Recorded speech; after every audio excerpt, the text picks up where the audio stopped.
I hope so. All right, 21 past, 2 days of hearings on the Hill, Dana.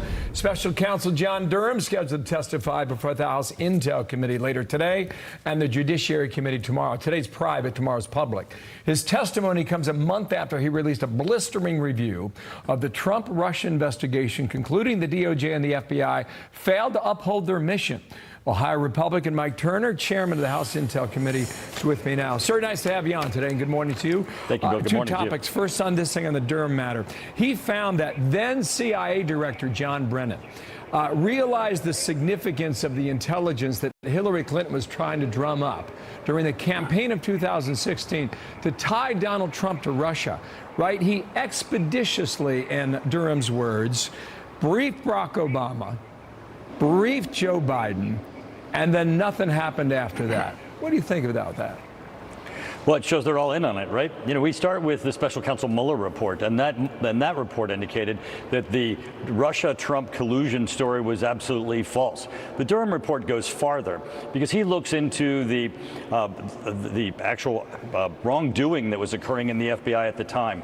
He traces it back and, of course, identifies that the Steele dossier, the so-called Russia collusion document itself, came from the Clinton campaign, and that there was, as you were just describing, the Clinton plan that was communicated to try to propagate this and tie the president to it.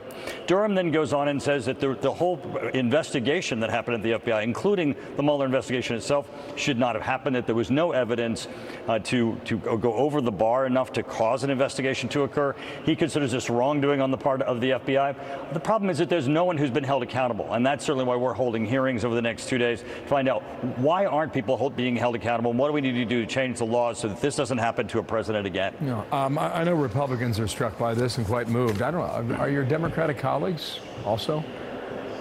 You know, they should, because this really shows that the law enforcement arm of our government could be used for political means, and it doesn't matter what political stripes you have. That's wrong, and that should be something of grave troubling. As we all know, not only did it besmirch the president as he was running in his campaign itself, but also during his first 2 years as president, it robbed his presidency of so much time and energy that could have been spent on something else, including American taxpayer dollars. It can happen to them too, right? Absolutely. It can. COVID origins. By law, we were supposed to know this past Sunday. That did not happen. When will those documents be made available? Well, that's certainly the question that we have for Avril Haines, the Director of National Intelligence. Brad Winstrup, who sits on my committee, is also the chair of the COVID Origins Task Force. We're working collaboratively, and this certainly is a deadline that was passed, that was put in law. She's going to have some explaining to do in addition to produce these documents. As I've said before, when these documents are made public and they're read, they're going to be in sharp contrast to the unclassified version that was put out by the Biden administration. I think that'll also give people pause, because they'll believe that the administration was being disingenuous when they released their unclassified statement. I get it. Can you guarantee we're going to see it, or is this going to be like the manifesto from the Nashville killer? This is in law. They don't have a choice, and we certainly will use all mechanisms that we can to pursue and ensure that that law is enforced. Okay, we're waiting and watching. Thank you, sir, for your time today. Mike Turner, Republican from Ohio. Thank you. Dana. Thank you.